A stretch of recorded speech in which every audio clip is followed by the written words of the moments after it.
Salam, hormatly vatandaşlar. Men şoňky ýetleşimde sizin bilen esas Türkmenistanyň gelen habarlar boýunça gurulşasym gelýär. Ine Türkmenistanyň bir habargerli Marwe Ahal vilayatynyň iladynyň, ýani ilatynyň ine biz baýlardan bizar bolduk. Biz şolara arşgaýt edýär, ine şular baý adamlar, garyp adamlaryň aýar gyýlaryna azar berýärler. Doğrudan şu dağıtlar var ve Mari ve Ahal vilayatynyň köp ýerlerinden şoňa habarlar gelýär.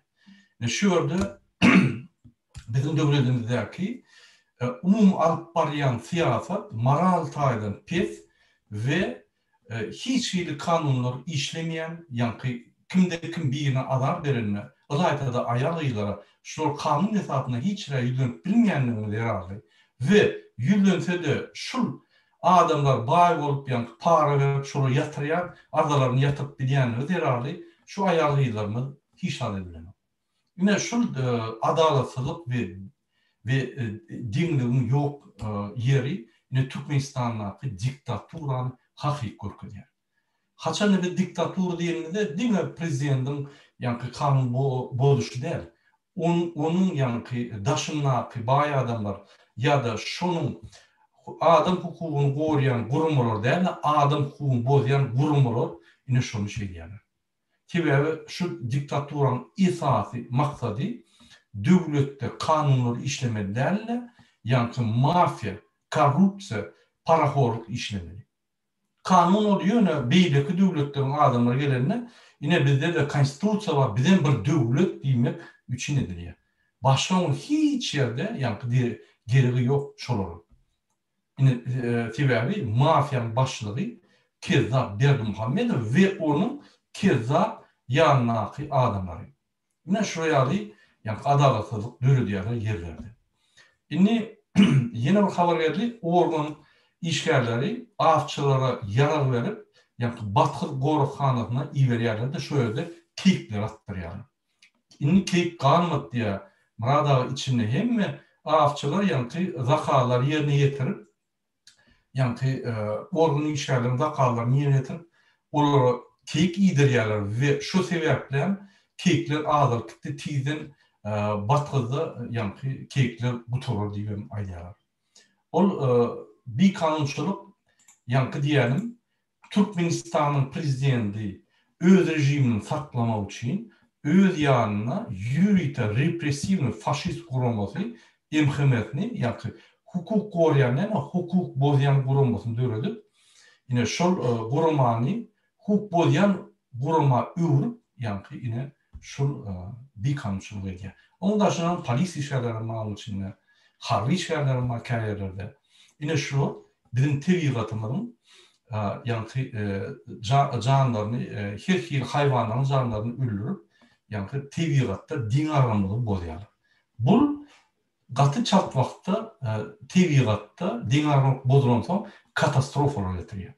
Ine şoň üçin men şu datlara sizin ünsüňizi çekýän, hormatly vatandaşlar, Türkmenistanyň içindäki ýaşaýan, Türkmenistany bir kanun ýagdaýda dolandyrýan, hükümete de ýüzlenýän üns vermiş zatlara eğer katastrofa bolanma, ýani diňe halk der sizin şu katastrofa düşürýän sebäbi o katastrofa diýmek şorsular galyp ýani bir viruslar, o virusun birine geçti beýleki avtomatik ýalyda geçikdi sizin çağrıňyza ýani geçer. Şu ýazatlaryň öňüne üçin tebigaty, ekologiýany biz gowy saklak gelmeli. Indi ýene bir habar geldi. Ýokarky wezipedäki işleýän adamlar öz adamlaryna baly zakat edýärler. Bular bolsa, şol adamlar bolsa, ýani baryp himik ýagdaýda partlamalary, ýani karbid ýa beýleki zatlar partladyp balyklary alýarlar. Ýani orta diýär aglushir edip alýarlar. Şo ýerde kiçik balyklar, uly balyklar hemmesi ýani ürkü diýär şondan. Ine şol balyklary alýarlar ve kanallary öňün bir kiçik möçödäki akýan kanallary deherlýärler himik ýagdaýda. Bu gelecekde gatşat ýagdaýda katastrofa getirir. Ine şoň üçin şu zatlara üns bermeli. Şunu edýän ýokarda işleýän adamlara ýüzlenýän siz balyk isleseňiz onu tur bilen alamyň gowy himik ýagdaýdan ýani kanallara himik taydan şola ziyan yetirenden. Yani şu zatlara ünsü vermeli, Türkmenistan'ın kanunu işlem olunu. O devlet yıkıldı, poğunu. Devlet değil de devlet mafyası oldu. Devlet dolandırıyan bir mafya. O mafya şunun bağlıkları Amerika, TV'gat Amerika, dine yer varlıkları. Yani şunun için şu zatlara ekolojik komisyası yok, ekolojik spesyalistler yok. Ekologiyanı bağlap yören her velayette ne hekimler, ne prokuratura o işler yapar ya. Bu hiç mi gerekler? Sebebi bizim yurdumuz iyisi var. İyi çıkayan bir öğünü olmayan okuyupsuz Prezident Berdimuhamedov. Yine şunun değerli ve şunun tüyörüğünü ulu yer tutan türlü. Yine de şiipirler çıktı, yine de yani betbakçılık oldu. Ne açı adam öldü ya da ne açı adam betbakçılıktan yani canına kafedildi min ayrılacaklar. Yine şunun haber geldi. Kimde kim değerli doğum arkadaşları olsa haber tutup bilirsiniz. Yadayları bağırlap kömük gerek olsa kömük edebilirsiniz. Ne şu dağıtları ne de vatan programı ataydır, ne de vatan haberleri programı, ne de beylik programları yer, ne bizim halkımızdan yeten haberleri ben size cevap vereyim. Bundan başka benim bir diyecek hatlarım var. Biz ekologiya üns vermeli. Eğer de bir TV'gata üns vermesek, ekologiya üns vermesek, bizim TV'gatımız zayilanın yadayına o yerde yaşap olmaz. O yerde ekologik katastrofalar olur. O yerde yani rak keselleri, o yerde başka bir ilginç keseller dönüp başlar. Adamlar kırırlar. TV'gattaki her bir candar o din arama için gerek. Eğer keyikleri ayırsan diyemek yani başka bir ziyan yetiriliyor TV'gatta. Bu da hatta Batkız gorakhanları ya da repetek gorakhanları yürütü ediliye borunup şu yerde hayvanların yani müçlerini din aranlıkta saklar yani. Şu zatları ekologlar ve tebligatı yani izarlayan adamlar kovuluyandırlar. Tebligatı yani spesyalistleri tebligat boyunca hünermen spesyalistler kovuluyandır. Bu zatlar biz ünsveremde biz neyme diye dine niyede giyideci var. Bu tebligatımız bez limit paraforluk edip tebligatam köseyat yine katçak yadayda bize ortamda işyalı abratka gelir. Yani tebligatam kaytarıp verir. Ya viruslar ya da mühürmöcekler köpölüp olmaz şey sinek çiğin ya da peşçe köpölse ayakçı köpölse olur. Başka bir virusları bir adamın bir adamı geçirip ulolup yani başka bir teyze viruslar dönebilir. Hayvanlardan virusları hayvan çakıp yine de bizi çakta bize geçip bilir kanunda. Bir toparda atlar emine dökülür. Şunun için tebligatın din aralığını biz saklaymalı. Yine şu meselelerde ben yine de senin ünsümünü çekecek olan Türkmenistan'ı yerine yetiriş hükümetin yoluştu Berdimuhamedov. Bu Berdimuhamedov tebligat'a anladı dursun. Bizim yurdumuzu yıkıp var ya. Devlete yıktı doğru. Devleti yıkmaka her pudokları yıktı. Siyaseti yıktı. İktisadiyeti doğru yıktı. Adamın sosyal, hal, maddiyatını doğru yıktı. İnni şurayı yıkandan sonra, inni devleti yıkandan sonra yurdu yıkıp yatıyor. Tebligatını, ekologiyasını yıkıp yatıyor. Yıkıp yatıyor demek, paraxorluk gidip bu hem yerde zararlanıp gidip bu ünsümlerinin sebebi. Bu neyme? Bu dine bağlı için öğüne kızıldan köşkler edip, kızılın içinde yaşap, kızıldan şekillen itlerin şeklini koyup yani özünü güymeyip bir 5 yıl ömür bağlandır şunu bir kovgullap yaşamak için yaşapıyor. Türkmen halkı ya Türkmen devleti bunun kirletine de yok, diline de yok.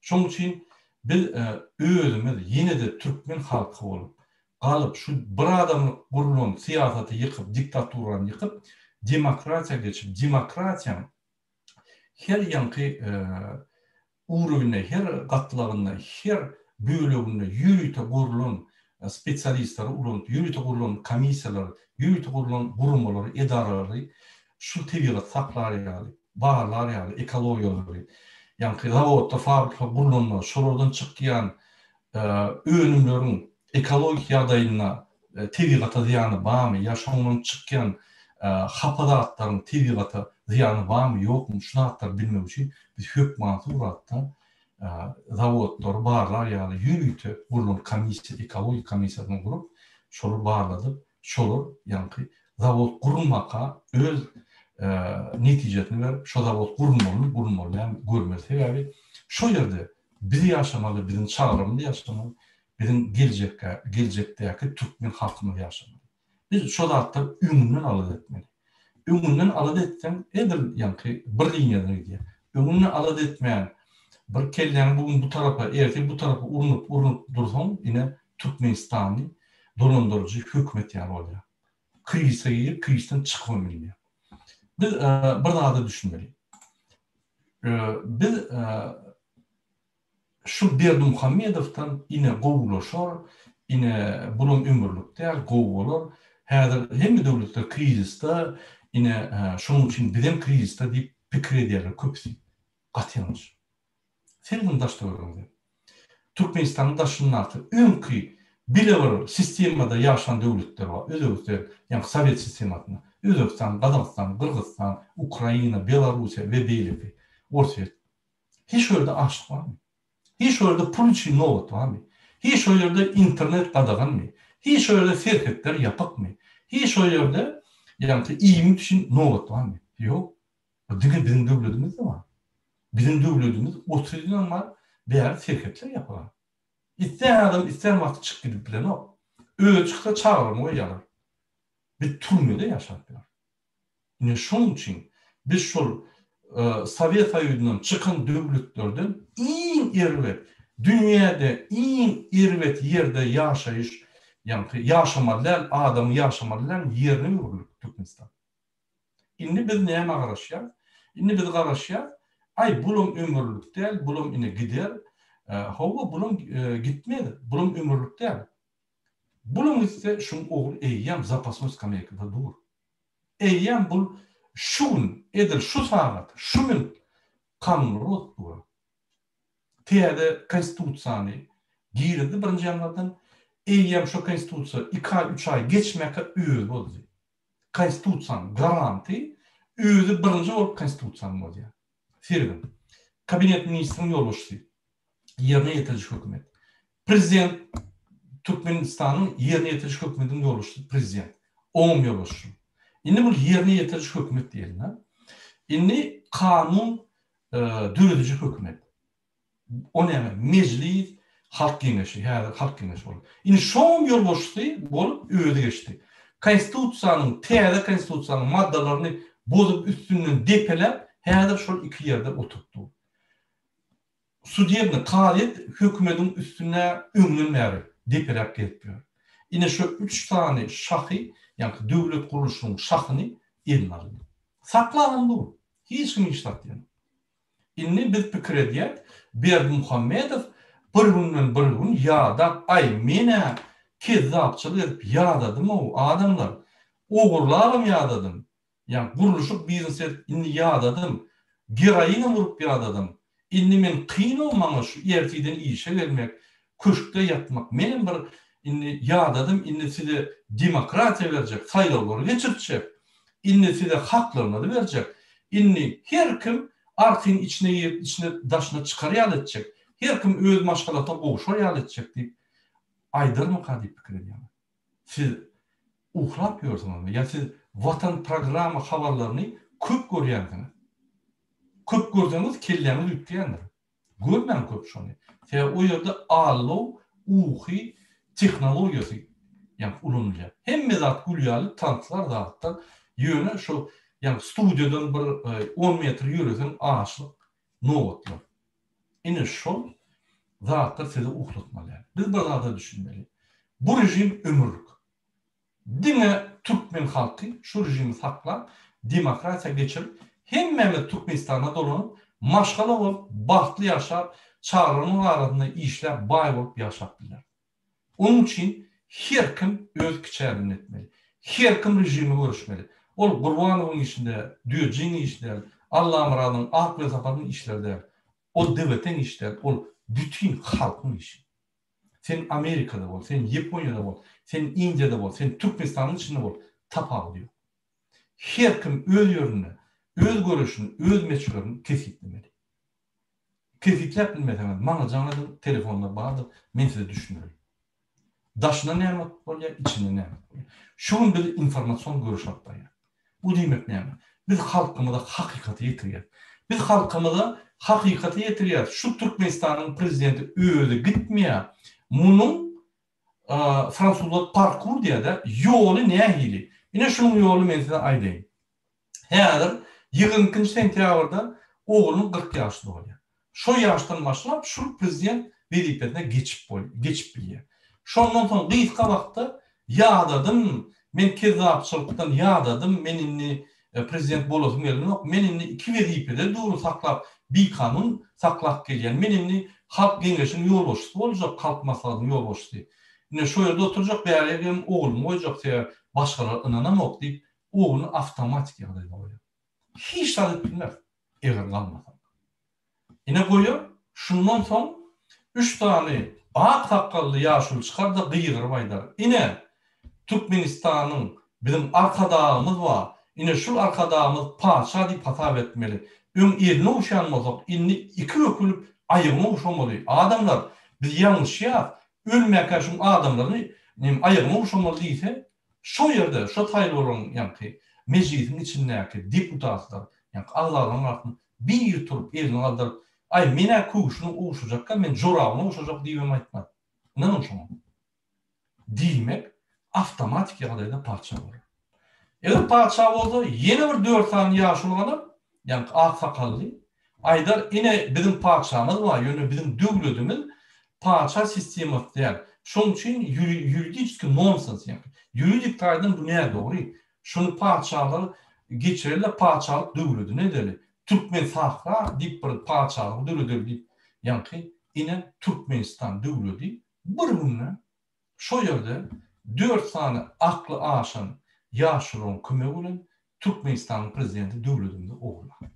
Ine şondan başlap Türkmenistan döwleti däl, parçalygy bar. Onu Türkmen Sahra diýdi, Bermuhinstan diýdi, ýene bir dat, plan dat taparlar adam. Ine şondan soň şo parça bolar. Ine şo parça bolundan başlap men size aýdaýyn näme bolýar. Bizim barymyz ofitsialny bolşulygy ýer. Sen MHM işgäri bol, sen minister MVD bol, sen minister MHM bol, sen şoň garnaşy bolsaň, onda bir ýerde işläpmi wezipede, garnaşy bolmasaň sen gul. Ofitsialny gul. Ne turup bilýän, ne tebiği barlyklar Türkmenistanyň sana degişli. Dine bir adama degişli, şo tokuma. Häzir künde Türkmenistanyň barlygy her adama degişli. Sen Amerikada bol, sen Ýaponiýada bol, tapagy ýok. Sen Behwidiň bar Türkmenistan.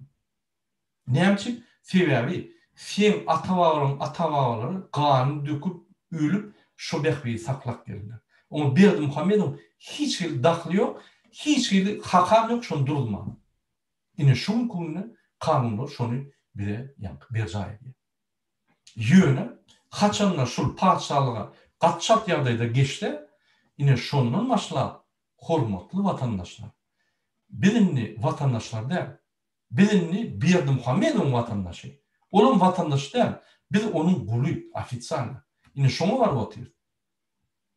Sen MHM bol, sen Türkiýede işläp $1000 aýlyk al, sen aýalyna $1000 aýlyk bir ýerin ýa-ni tualetlerini ýuwýa, hyzmatyny tapagy ýok. Pikir edýän, ay men ýaly maşgalamy çykardym bol, çağçyklarmy. Sen doganyň ýokmu şoňa? Sen doganyň bilen näme çağlykda bile bir ýoluň aşagyna ýatmadyňmy? Kiçikem. Ejen kakyň daglen. Ya sen dogan garnaşlaryň ýokmy? O daima var ýadyň, dwaýyna var ýadyň, tryýyna var ýadyň, görýärdiň. Ýokmy olar? Ya olar şeýle linia kesip, olar kesip zyndyňmy diýip. Onun bizim garnaşlarymyz, onun bizim watandaşlarymyz içinden bar. Hemmeti çykyp bilen o. Çykasy ýerde mümkinçilik ýok olar ýa. Kimde kimin puly ýok, kimde kim gaýtjak geldi we kagazy şöyle jaýlandy, ejeti, dogany ýa ýene bir adam çağlasy gaýdylmy? Olar günü ýanky türmeden täze ofitsial bolşulygy gidýär. Ine şol namartlyk diýär. Tohumlar. öz garnaşyma, öz toprağıma, öz wataňa. Şunu biz etmeliler. Şunun için biz hemmemiz niýe bolay tapagy ýok, öz kiçi ýerinde. Şu diktator rejimi. Erteki günü Amerikalar gizlenip ýöler, ýani opozisiýanyň ýanyna barman, aktivist bolsaň o ýanyma gelmedi. Ol bir namartlyň aňyry başy. Sebäbi sen dünýäde iň demokratiýa döwletiň, dünýäde iň baý döwletde ýaşaýan, gazanýan dogun garnaşyň kömek. Ondan beter bolsaň opozisiýa kömek. Sebäbi bizim çödýän dagtlarymyz, bizim behbidimizde däl. Bir zady unutma. Biz DVT topory, Demokratik Halk Giňeşi, diňe Türkmenistana baryp açyk saýlawlar talap edýär.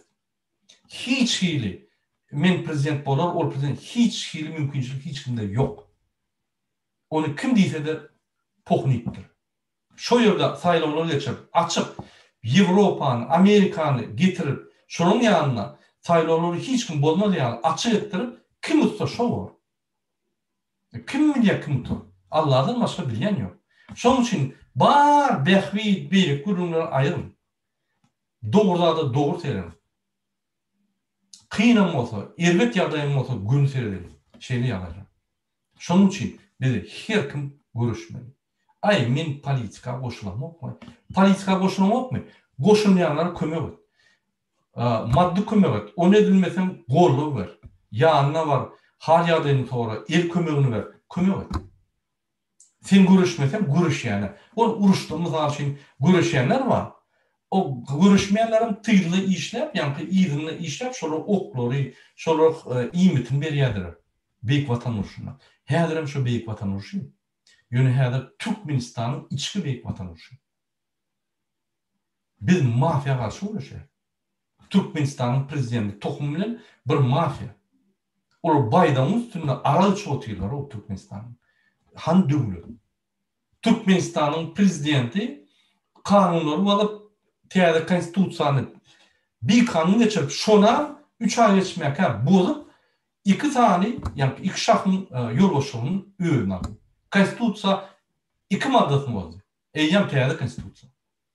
Hem kanun. Egerde esas kanun işlemeýän bolsa, onu aşagyna kiçik kanunlar işlemok.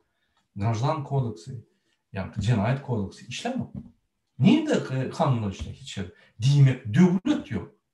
Diýmek bu prezident ýok döwletiň prezidenti bolsa, olam hiç näme. Diýmek halk gaty şart ýagdaýda hemme zady eline alyp, şu döwleti düzedip, täzeden saýlawlar geçirip, täzeden kanunlaryny ýani ýerine goýup, konstitusiýany çalyşyp, täze ýola geçmeli. Diýmek şonu etmeli. Bolmasa mun barýan ýoly öýle bilen ok. Bu diňe kanun bar ýok, bozup parçalanmaly. O sen kanunyň haklaryny onu sereden olmaly. Gönül. Näme? Döwlet guruşy däl, döwlet sistemasy däl, tohum sistemasy bar. MHM ministri Annaýew öz garnaşy, polis ministri Çakyýew öz garnaşy, Gen prokuratura ministri, Gen prokuraturaň ýolbaşçysy Attaýew öz garnaşy, Howpsuzlyk komitetining ýolbaşçysy sekretary öz garnaşy, Howpsuzlyk komitetining geňeşiniň ýolbaşçysy öýdi, mejlisiň ýolbaşçysy öýdi, ýani halk geňeşiniň ýolbaşçysy, mejlisiň ýolbaşçysy öz garnaşy. Boldy. Bir tohum. Bizde döwlet ýok, döwlet diýilenler saýlawlar geçip, ýani kabinet ministrindäki adamlar saýlanyp öz wepalygy boýunça däl, öz ukyplygy boýunça saýlanyp dürli, ýani vilayetlerden adamlar kim ösen bolsa, kim ukyply bolsa saýlanyp hemme ýerde başga adamlar bolmaly. Mysal üçin ine sen bir hökümet edarynyň ýolbaşçysy, suw edary, gaz edary tapagy ýok. Sen bugalter edip öz doguny alsaň, sen özüň zam ministri edip öz beýlik garnaşyny alsaň, öz aýalyny alsaň, beýlik orunmasar edip öz aýalynyň doguny alsaň, sen sekretar edip öz ýani jiýin alsaň, hemme ýerde sen özüň pulany alsaň, o hökümet edary bolýar ýa bir tohumyň edary. Hiç kim etdireni bar şonu. Anämçi şu adam prezident wezipetine şonu edýär. Näme mesafen? O bir kanun düýünden Sebebi bizim Türkmen halkımı otur, uxlap otur. Näçe? Ay mene politika boşlama, mene yani men bular boşlay, bular biz boş değil. Siz boş. Biz size düşündürtmüyor, biz görüşmüyor. Siz boş bolansan biz şu gün verilir. İnni galın o bolunni. İnni ak maskalarını ayırın. Bizimle görüşmeli. Şu veren biz görüşmesek, inni qaydıp aytman. Seljuk Türkmenler biz Nurverdi Han ya Alparslan o zatlar yadımızdan çıkarın. Biz şolun aktıkları değil mi? Biz namat. Biz şolun namatlık eden adamlardır. Biz patriot değil. Bizde patriotizm yok. Bizde vatan için canı veren adam yok. Dille bağın realinde yok şol adam. Men göremem. Her kim beýlekden garaşýar. Maňa günle canlary gelýär. Näçip Aşgabatda adamlar galanok. Näçip Aşgabatda diýär, näçip Daşynda galanok. Bular bir-birine ýöne bir-birine garaşýar. A sen näçip galanok? Sen näçip öýdärdin ne demok? Şonu düşünürdene. Ine mene de otyň öýdärdim. Sen näçip edemok? Hükman öňü bük ýa çykyp elime ýaralmaz da. Ýok. Informasiýony uşup goşup söwüşür. Aç bir sim kartany. Türkmenistan'ı ýa-da bizim videolarymyz bilen, listovkalar bilen. Türkmenistan'ın içinde mi? Bazılar bar yerinde gürleş, yani kımışmış ýaýrat. Ine opozisiýa gelip dur. Ine şu adalatlyk bolup ýör. Toýlarda, sadakalarda gürleş bolýar aşadatlar. Nowotlarda. Aýdym şonu adamlara. Bu ýaşaýan durmuşymy durmuş däl. Bu durmuşda hiç kim hakly däl. Bu durmuşda bir adam hakly. Oňa Berdimuhammedow we onuň tohmy. Türkmenistan ýok. Ýadymyzdan çykarman. Türkmenistan fizikiski yok. Men näçe aýdýan şunu düşünürem. Serim. Türkmenistan'ın içindeki yaşayan adamlar bulçulukta. Hiç hakları yok. Öňün Afrika döwletlerine hakları yoktu adamların. Olara gullip ofisial hatap edilýärdi. Ine häzir Türkmenistan'da hiç kim hakkı yok. Halkın. O bulçuluk dämi? Gullar dämi? Eýen parçalyk. Bir tohum basyp aly döwleti şolara hemme kanunlara ýa-da üstüne de konstitusiýanyň üstüne kanunlara kanun ýok olar. Hakam ýok, kanun ýok, hiç nada. Etlen adyny etdik bolýar. Ýa-da ýokardakylaryň, ýa-da tohumyň etlen adyny etdik bolýar. Etlen adyny aýryp bilýärler. Bu şol dämi? Indi daşynaklar diýerler. Indi içindäkiler häzir dowam edýär. İçinden çıkıp bilen oklar. İnformasiya yok, internet yapak. Şular hiç tak bilemedin. Daşınam yapalı. Yani demirden divar koyup yapalı. Daşının hep bir düşünüremedin. Şular bulçulukta yaşap görenlerini. Şunu etmiyorlar. Mitbuat adatları ya da serketten geçme adatları ya da söz adatları hiç tak yok. İndi daşınaklar terdir. Alaytada Turkiya, Belarusya, Rusya, Ukrayna, şöyle yaşayan adamlar. Onun pasportları yok. O ne bulçuluk değil mi? Sen pasportsız bulyalı işleyen bir kanun yardımıyla girip yiyorsun. Yine Afrika'da gul olsan dokumentin yok. Tutun yerine seni gullaymak gidiyorlar. Yine her Türkmen adamı. Tutun yerine pasportları düzükte alıp gidiyorlar. Ne için? Sebebi bul yine kaçak. Yine şunun için bulçuluk. İçinde de bulçuluk, daşınına da. Bir de yiyem onun padişah sistematına geçtik. İnne dine yuridik erdimden aldı. Onların yaşlılara daveri edin, padvalid etmediler. Ne deyip olsa yine Aktyabar'da görürsünüz, başlarına duyurur. Mümkün ondan ömür duyurur başlarına. Bize padişah verip, arkadar deyimeli, inne padişah diyeli. Bunun eline uşak, yağda da inne ayağını, corabını uşalı. Sebebi bunun yüren iğirden uşanmalı, inne önünde açışlar köp deyip aydarlar. Bizimle bit etmeyen o bu maskaraçılar. Kimde kim öğüne gövün yetiyen olsa, kimde kim öğüne Türkmen diyen olsa, kimde kimin içinde, fundamentinde adacık vicdan, namus kalan olsa, maskaraçılar durulmalı. Biz görüşmeli. Görüştün, iyiden aytmalarla kapları kaçmalı. Gönlün gün var mı? Gönlün gün görüşmeli. Başkaça yol yok. Şunu düşünün, hormatlı adamlar. Hiç kimse de adaletli üýümüze kakıp tawagat alıp berme. Hiç hili diktator dünyada entek demokratiya bir ýurdu geçiremez. Dine güýçlendirip tohum bilen basyp alıp ýurdu basyp alıp ağatlaryny çalşýarlar. Bizim döwletimiz Türkmenistan beýleki döwlet ýaly üsçe giden o. Afrika döwletlerinde de açlyk ýok ýaly. Olar indi üsçe gidip başlady. Olar indi Afrika döwletlerine aýlyklar Türkmenistanyň aýlyklarından ýokary. Biz nire var ya? Biz ösün döwletleriň ýanky ýygynyň gowlandyk da biz ýyda 12-nji asyra var ya, padşahlygy. Ol tupik. Ananam. Üstümüze adamlar gülüp beýleki milletler ýagdady. Indi bizi hem ýerde mysal götürýärler. Ine diýerim, şular 12-nji asyra var ya, egerde hemmeler ýanky açyk ýola, bakt ýola barýan bolsa, ine şu bir millet var, türkmenler. Ünsörün seredin, şular baksız ýola, bu aşlyga, gulçuluğa 12-nji asyra padşahlyga var ýaly diýip üstümizden gülýär. Indi biz bet edelim. Kim ol berdi Muhammed? O kyýypsyz, bir mafiýanyň ýolbaşçysy, gorkak bir adam. Bütün 5 milyon halk bolup bir adamdan urýar. Bizim bet etmeli. Ya biz boýlanmaly, biz gorkak halk, biz gitmeli. Biz gulçuluğa girmeli boldy. Ya biz boýnalmaly, bizim aramyzda entek hakyky erkek adamlar bar, hakyky aýal maşgalalar bar. Kimde kim özüni gorap, maşgalasyny çagyny gorap bilýän bolsa, öňe çykmaly boldy. Bizimni bet etmeli. Şoň üçin biz dolarlary durulmaly, daşynyň içine geçirmeliler. Biz Türkmenistanyň taliplaryň enatalary öz çağlaryna, öz prezidentlerine dolar geçirmenin söwüşini alyp barmaly. Banklara varmalı, talep etmeli. Men näçe banklar vardyň diýem. Siz bara rejim gorkuzýan. Size kömek et başlanýar. Siz barıp müňe düşün.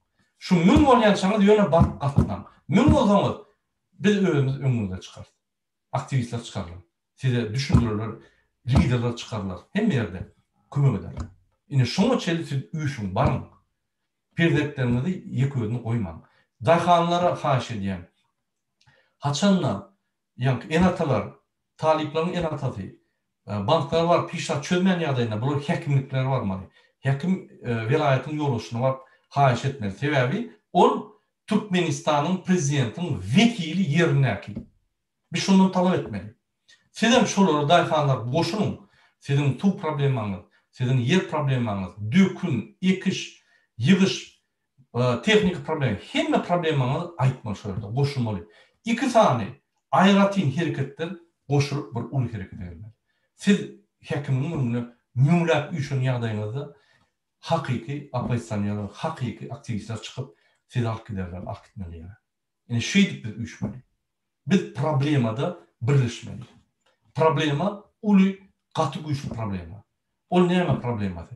O Türkmenistan döwleti düýpli, hemme pudoklar, hemme ýanky gatlaklar bilen, hemme ýanky oğlar, şäherler, hemme enatalar, daýhanlar, hemme problemalar bilen bir çukura gidip barýar. Biz şonu durulmaly.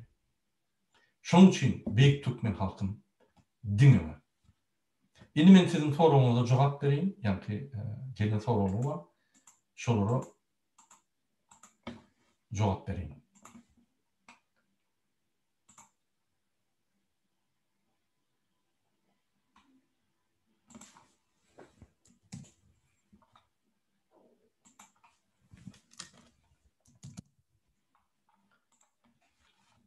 Ine bir sorak var. Bir haýyş bar, aýdyp berim şunu diýip aýdýarlar. Şu Özbekistan Daşary işler ministri Aşgabat'a gelip su barada dokumentleri gol çekildi gizliyin.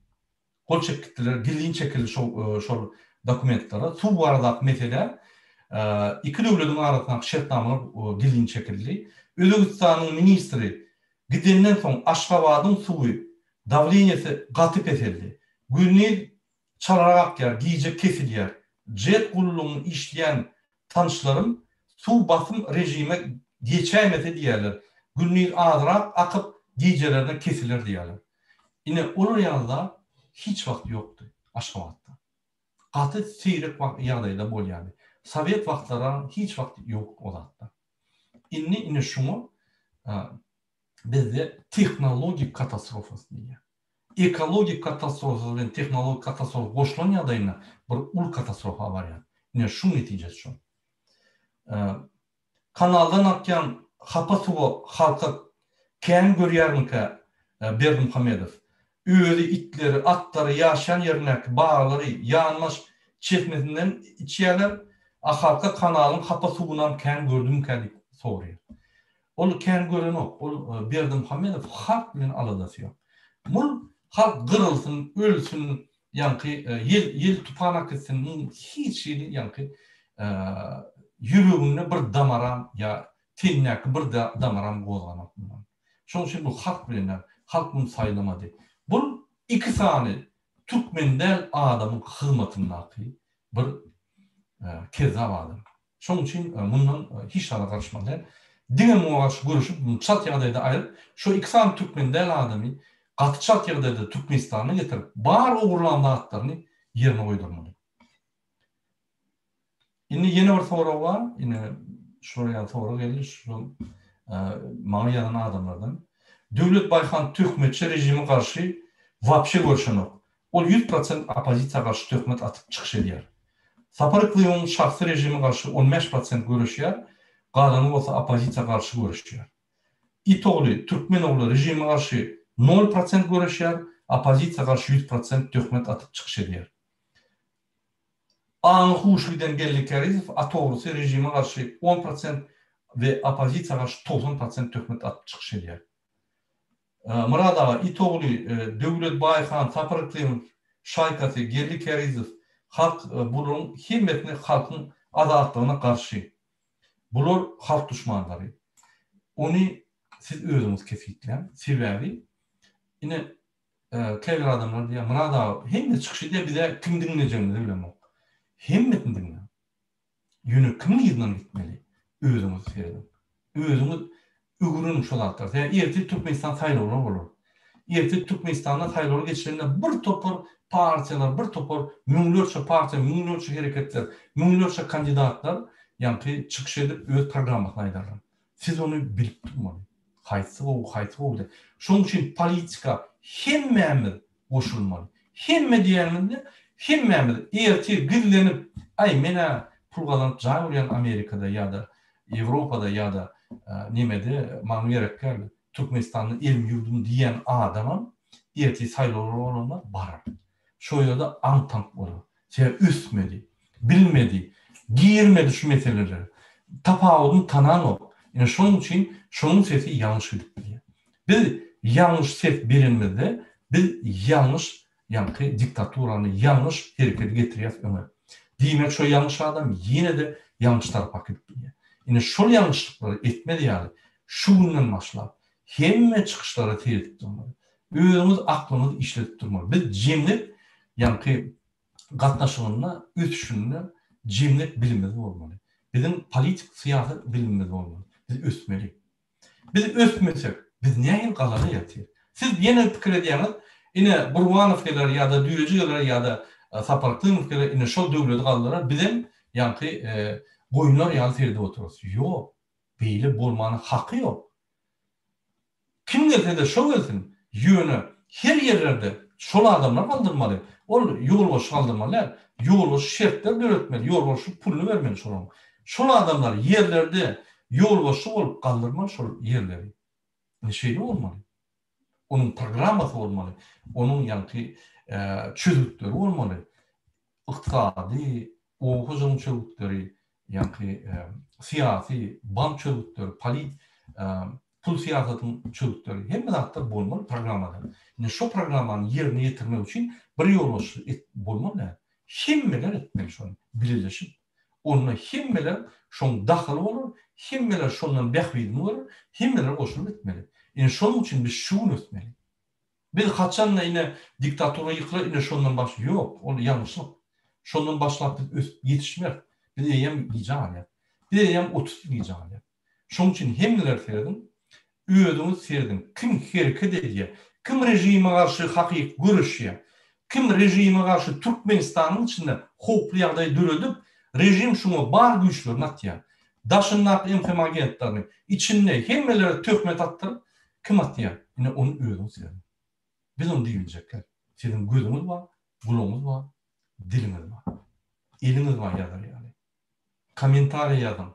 Fikrinizi yazın. Yanlışın tapağı yok. Yanlışıp doğru yazıp yanlışıp şey ötük diyemez. Bilem yanlış gördük, bilem yanlıştık. Şeylik ötüye. Başka yanlışlayan adam yok. Yeni bir soru geldi.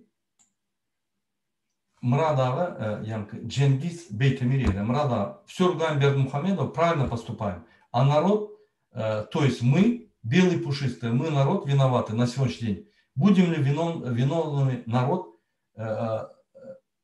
перед детьми завтра? Конечно. Это народ виноват. Бердмухамедов это мошенник, это диктатор, понятно с ним. Но кто ему сегодня позволяет там быть? Мы. Если мы сегодня встанем, просто вот встанем, ничего не будем делать, просто к Хекимнику подойдем, он убежит. Все рухнет, потому что эта система держится на одном человеке. То есть никакие службы никого не поддерживают. Они сразу перейдут на сторону народа. Поэтому мы виноваты. Почему этот режим получился? Почему это пришло? Просто против нас играли или против нас воевали два нетуркмена. Сапармат Ниязов. Он очень сильный коррупционер. Он очень сильный функционер, который был в коммунистической партии. Он, как другие коммунисты, для страны не работал. Он создавал только свой культ личности. Представьте себе, 4000 памятников только в Туркменистане. Памятников фотографий. Где в мире есть это? Даже Саддам Хусейн это не сделал. А он сделал. То есть он усыпил людей золотым веком, рухнамой, а сам реально двигался, чтобы свой культ поставить и стать королем. И сделать из Туркменистана королевство. Что сейчас делает, продолжает делать Бердмухамедов? Он идет строго по этой линии. Обратите внимание, в 2006 году режим упал. Ничего не поменялось же. Абсолютно ничего. То есть система дальше пошла. Все, что он не смог Сапартырки реализовать, то есть он дошел до своего королевства, но не смог это сделать, сейчас вот Бердмухамедов реализовывает. Поэтому ничего не изменилось. 30 лет диктатура, 30 лет одна и та же система, 30 лет одни и те же люди. Жадан, Храмов и президент Туркменистана.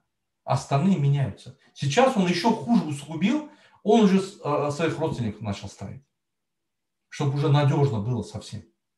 Вот куда мы идем. Поэтому народ виноват, и народа сейчас задача. Мы должны быть патриотом своей родины. У нас нету патриотов. Вот вы будете меня обвинять в том, что нет, вот покажите хоть одного патриота. Мы сколько просим? Идите в аэропорт, встаньте как бетон. Никто не встает. Мы сколько просим в Туркменистане? Давайте, родина уходит из-под ног. Да, двигаются, но не так. Патриот, что это такое? Он свою жизнь отдаст. Он встанет. Лицо скрывает, твое имя знает, родственники. Он встанет как бетон. Он выйдет и встанет. Это патриот. То есть, когда Великая война шла, отечественная, что там же не говорили, немец узнает мое лицо. Нет. Они выходят, все мощно. Их родственники, не родственники, они идут до конца. Вот патриот, который идет до конца. Кто-то идет осознанно, кто-то идет за счет своих чувств, но неважно, это то же самое.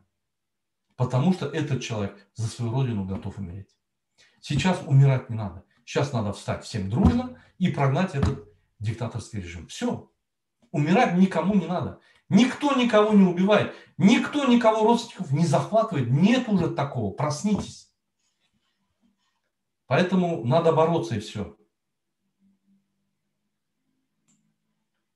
Вот еще пишет Халк Хукук, Мрада, Amerika daşıyuttur Belarus devletini uçakları yaptılar. Sanksiya giydirdiler. Belarus advokatları ne edip dünya kurumalarına seslenip duydurduk ha. Yok. Benim fikrimce başkaça oldu. Belarusiyan halkı qallı. Belarusiyan halkı köçeleri 150 bin, 200 bin çıktı. Hemeler deydi toluk neyme, toluk katılı. Gördünüz mü? Bütün dünya gördü. Halkı Lukashenko karşı. 30% halkı Lukashenko kaldıryan olsa 70% karşı. Olur Lukashenko'nu lavuşka saldılar. Lukashenko samolyotları durdurmalı oldu. Şöyle uçup baryan adam Next'ta yani medya kanalının yoluşup olan son şunu almak için yani samolyot durdurdu. O teröristik akt. Şun hakiki teröristliğini görküdür.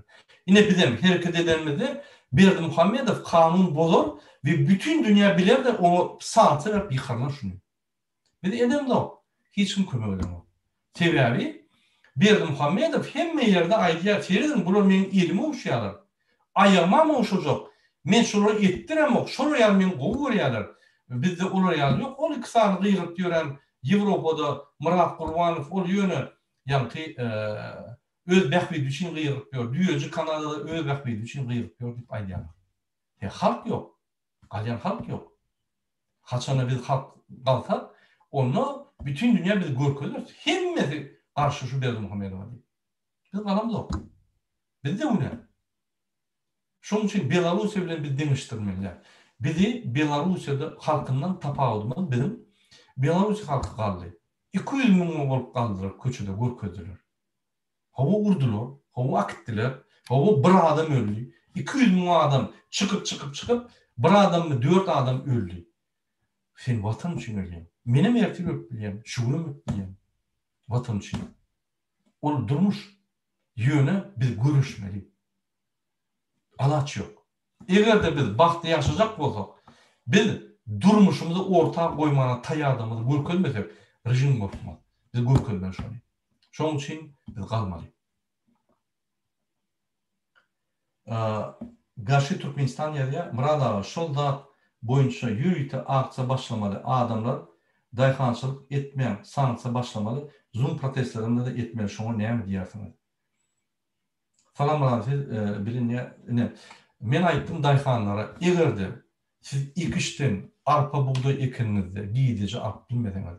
Size uğurlak yani arpanızı yığıp kırıp uğurlak giden motorlar. Giyici adam da.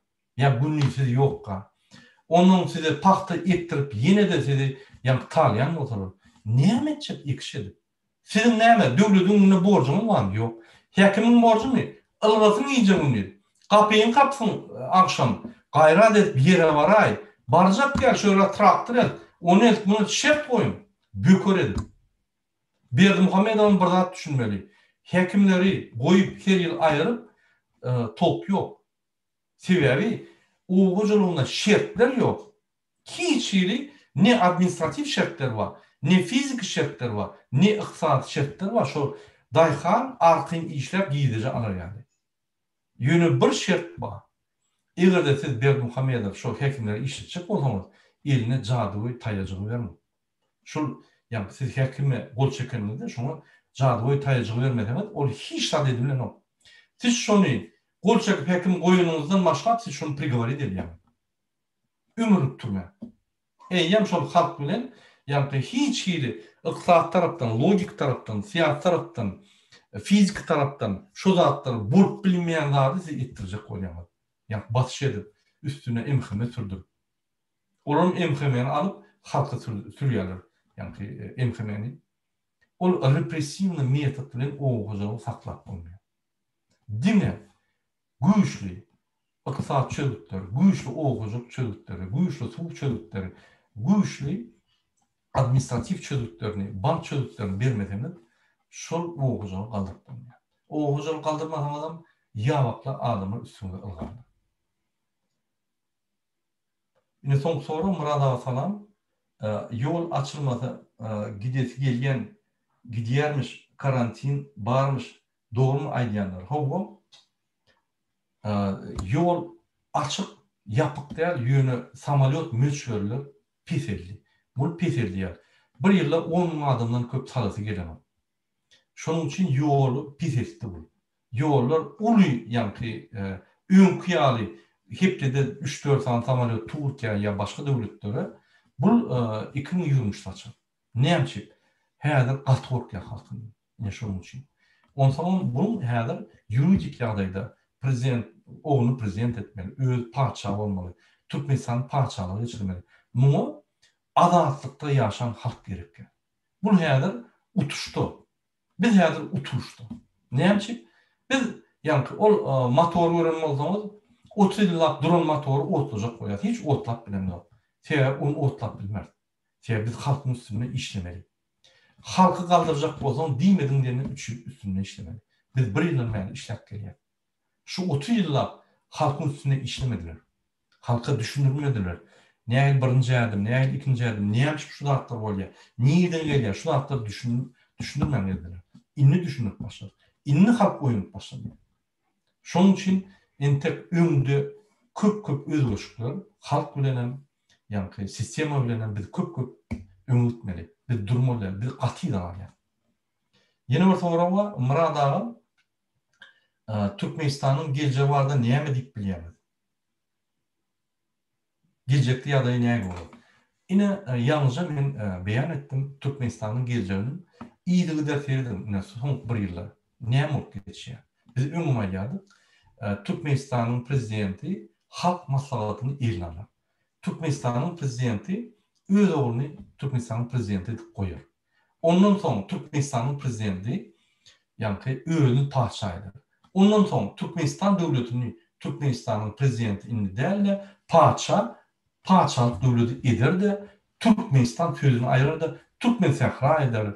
Ya birleşik eder ya da Berlin eder-de Türkmenistan sözüni aýrar sebäbi Türkmenistan sözüni galdyranlar her bir türkmen şu döwletde behbidi bolar. Şonu aýyrmak üçin we öz padşahlygyny ýatamak üçin gaýdyp hiç wagt saýlawalar geçirmediler ve padşahlar geçip şu meselede nokut goýmak üçin şonu edýär. Ine şu ýollar gidip otyr Türkmenistan. Iýdigi de gidip otyr. Inni bir näme edilýär? Egerde biz dym otursak şu bolar, egerde biz galsak biz bahtly demokratik döwletde ýaşar. Taýlanlar bolar. Hiç kim sen owuda çopan bol, şäherde emhemeşlik bol. Sen şäherde biznesmen bol. Sen owuda biznesmen bol. Hiç kim hakyny ellemez. Bir ellek görsede şol kiçik ýa-ni gazetle sen şonu ýykarsın. Aşgabatly bolsun, niri bolsun tapar. Ine şoňa dem adalatly demokratik döwlet diýär. Ine şu demokratik döwleti biz gurarys. Nesip bolsa. Ine şu demokratik döwletde häzir kunna iň üsün döwletler ine şu demokratik döwletler. Senin Ýewropa döwletleri, Amerika döwletleri, demokratik döwletler. Näme Rossiýa ýa-da demokratiýa ýok. Näme bir topar döwletler ýa-da demokratiýa ýok. Näme Hytaý ine öňe gidişi döwlet ýa-ni ýok. Hytaý diktatura. Hytaýda pensiýalar ýok. Hiç sosial ýa-ni hal maddi ýagdaýlar ýok adamlarda. Olar ömrü üçinçe işleýär. Olaryň pensiýasy hiç ýok. Olaryň aýlyklary pes. Olaryň ýa-ni gazanýan pullary umum möçberde gaty pes. Ýaponiýa döwleti ine öňde. Ine Ýewropa döwletleriniň hemmesi öňde. Näme Ýewropa döwletlerinde ýyly galan döwlet ýok. Demokratiýa. Şu kunna iň ösün sistema, siyasi sistema, ykdysady sistema we sosial sistema demokratik sistema. Şonuň üçin biz size şonu hödürlýär. Şonuň üçin biz demokratik sistemada şu kunna dünýäde iň ösün, iň adam gymmatlyklaryny berja edip, şonu ne diktatora, ne bir MHM ya başga bir adama bozdurmaz ýa saklap bilen sistema. Ine şoň üçin biz demokratik sistemada hödürlýär we biz türkmenler, türkmen halky öňden märi adalatly gelýän halk demokratik sistemada ýaşamaly diýip pikir edýär. Ine şunu bilen men öz gepleşigimi utarýan. Hemme soraglaryňyza jogap berdim. Inniki gepleşiklere çeldi. Hoş kalın. Size birinci bilen can halk arzu edýär. Sag bolun.